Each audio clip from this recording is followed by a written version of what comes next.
Assembly ఎన్నికల్లో seat ఆశించి భంగపడ్డ కొందరు టీడీపీ నేతలు ఇప్పుడు పార్టీని తెగ టెన్షన్ పెడుతున్నారు. కొద్ది రోజుల తర్వాత సైలెంట్ అవుతారనుకున్న నేతలు అవసరమైతే రెబల్స్ గా మారేందుకు సిద్ధపడటం సైకిల్ పార్టీని కంగారు పెడుతోంది.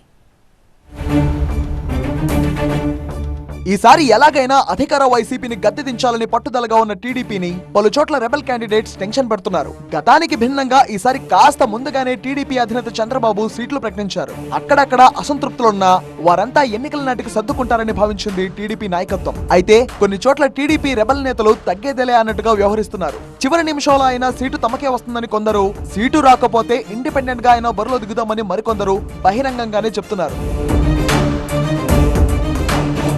టీడీపీని టెన్షన్ పెడుతున్న స్థానాల్లో ఉండి సీటు ఒకటి. ఇక్కడ సిట్టింగ్ ఎమ్మెల్యే మంతెన రామరాజుకే మళ్లీ సీట్ ఇవ్వడంతో మాజీ ఎమ్మెల్యే శివరామరాజు తీవ్ర అసంతృప్తికి లోనయ్యారు.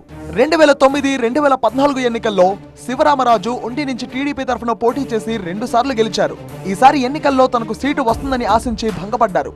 అయితే పోటీలో తాను ఉంటానని ఏకంగా రెబల్ అభ్యర్థిగా ప్రచారం మొదలుపెట్టారు ఆయన. డోన్లోనూ టీడీపీ పరిస్థితి ఇలాగే ఉంది. ఇక్కడ కోట్ల సూర్యప్రకాష్ రెడ్డికి టికెట్ కేటాయించారు చంద్రబాబు. అయితే గతంలో సీటు విషయంలో చంద్రబాబు నుంచి హామీ తీసుకున్న ధర్మవరం సుబ్బారెడ్డి తాజా పరిణామాలతో రెబల్ గా మారిపోయారు. చివరి నిమిషంలో అయినా టికెట్ తనకే వస్తుందని నమ్మకంగా ఉన్నారు. సుబ్బారెడ్డిని ఏ విధంగా కన్విన్స్ చేయాలి అనే విషయంపై టీడీపీ నాయకత్వానికి అర్థం కావడం లేదు. కందుకూరు నియోజకవర్గంలోనూ పరిస్థితి ఇదే విధంగా ఉంది. ఇక్కడ టీడీపీ టికెట్ ఇంటూరి నాగేశ్వరరావుకు దక్కింది. కానీ ఈ సీటు ఆశించిన రాజేష్ మాత్రం సర్దుకుపోయేందుకు సిద్ధపడటం లేదు.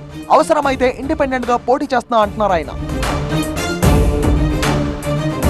ఇక పెనమలూరు సీటు విషయంలోనూ టీడీపీకి ఇదే రకమైన పరిస్థితి ఉన్నట్టు కనిపిస్తోంది. ఇక్కడ వేరే వారికి సీటు ఇస్తారనే సంకేతాలు రావడంతో మాజీ ఎమ్మెల్యే బోడే ప్రసాద్ అలర్ట్ అయ్యారు. తనకు సీటు రాకపోతే ఇండిపెండెంట్ గా పోటీ చేస్తా అంటున్నారు ఆయన.